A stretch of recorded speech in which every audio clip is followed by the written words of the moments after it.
आधी रात को रात की अंधेरे में हुआ एक फोन, जो फोन गया मातोश्री यानी आदित्य ठाकरे की घर से सीधा देवेंद्र फडणवीस के पास। क्या बातचीत हुआ वो हमारे सामने नहीं आया, पर रिजल्ट जो है वो रिजल्ट चौंकाने वाली है, क्योंकि उसके अगले दिन ही सुबह बीएमसी की प्रपोजल रुक गई है। दोस्तों, अगर मीडिया रिपोर्ट्स पर भरोसा किया जाए तो फिर आधी रात को फोन कॉल हुआ और उसके बाद एक ऐसी पॉलिटिकल डिस्कशन हुई, उसके बाद सबका ध्यान उसी तरफ खींच लिया गया। आखिर विषय इतनी गंभीर क्या थी कि आधी रात पर आदित्य ठाकरे को देवेंद्र फडणवीस को कॉल करना पड़ा और देवेंद्र फडणवीस फोन उठाकर उनसे बात भी करता है। मतलब ये घटना कब होता है कि एक विरोधी पक्ष एक सीएम को फोन कर रहे हैं और विरोधी पक्ष के नेता के साथ सीएम की बातचीत हो रहा है, वो भी आधी रात को।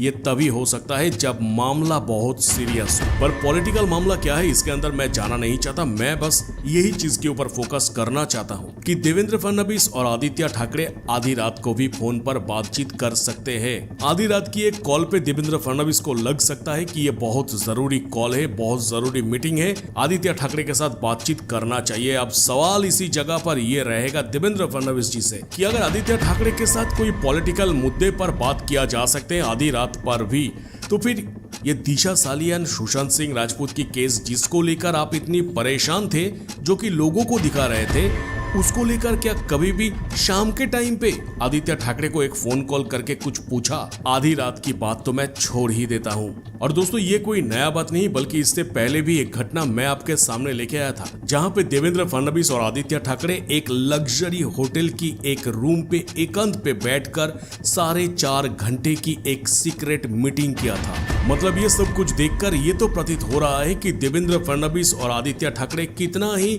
एक दूसरे का राइवल हो, पर कहीं ना कहीं जाके दोनों की गांठ एक जगह पर बंधा हुआ है। क्योंकि आदित्य ठाकरे देवेंद्र फडणवीस को जो फोन किया, ये देखने के बाद एक बात तो मेरे दिमाग में गूंज रहा है कि आज अगर उनकी बात सीधा पावर के हाईएस्ट लेवल तक पहुंच सकता है, तो फिर पब्लिक के दिमाग में भी ये सवाल उठना लाजमी है कि दिशा और सुशांत की केस को लेकर क्या कभी भी उन दोनों के अंदर कोई मीटिंग या फिर कोई फोन कॉल चला था या फिर नहीं। दोस्तों, पॉलिटिक्स में आइडियोलॉजी ज्यादा इंपॉर्टेंट है या फिर सिचुएशन के हिसाब से रिलेशनशिप बदल जाते हैं? और सबसे इंटरेस्टिंग बात, एक फोन कॉल की खबर सामने आते ही उसके बाद एडमिनिस्ट्रेटिव एक्शन भी देखने के लिए मिलता है उसी दिन की सुबह पर। क्या गवर्नमेंट इतना ही फास्ट थी या फिर कम्युनिकेशन चैनल्स वैसे ही काम करते हैं जैसे आम आदमी सोच भी नहीं सकता? और ये पहली बार नहीं, महाराष्ट्र की पॉलिटिक्स में कुछ सालों में हर रोज नए नए ट्विस्ट देखने के लिए मिल रहा है। आज की दुश्मन कल दोस्त बन जा रहा है और कल का दोस्त अगले इलेक्शन में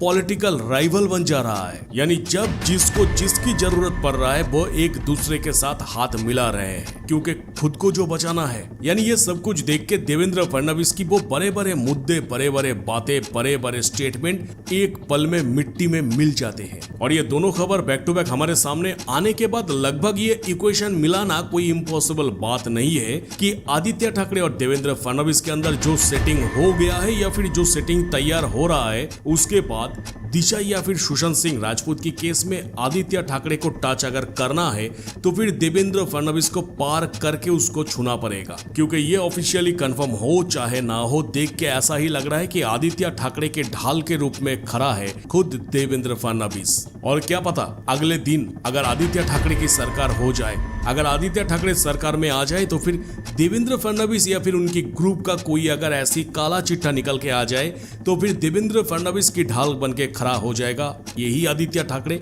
यानी एक दूसरे का राइवलरी पॉलिटिकल फील्ड में कितना भी हो, पर पर्सनली कोई भी दुश्मनी नहीं रखना है। और यही एक पॉलिटिशियन की दिमाग होता है, चाहे अपनी राइवल कितना ही गलत काम करे, चाहे दिशा या फिर सुशांत सिंह राजपूत की केस में हमारी राइवल का नाम कितना ही सामने आए, पर प्रोटेस्ट उसको करना है, क्योंकि अगले आने वाले दिनों में मेरा नाम भी किसी ना किसी केस में आ सकता है। और क्या इसीलिए सब कोई मिल बांट के चल रहा है, मिल बांट के खा रहा है और एक दूसरे की गले पर हाथ डालकर अपनी दोस्ती की मिसाल दे रहा है? क्योंकि फ्रंट स्टेज पर आप और मेरे जैसे कुछ पब्लिक खड़ा है जिसको ये लोग उल्लू बना रहे हैं हर रोज हर सेकंड पर। दोस्तों, इस विषय में आप लोगों का क्या ओपिनियन है? आप लोग मुझे प्लीज कमेंट सेक्शन पर एक कमेंट जरूर करिएगा। तो मिलेंगे मेरा नेक्स्ट किसी वीडियो पर। टिल देन सब कोई खुश रहिएगा, बढ़िया रहिएगा, टाटा।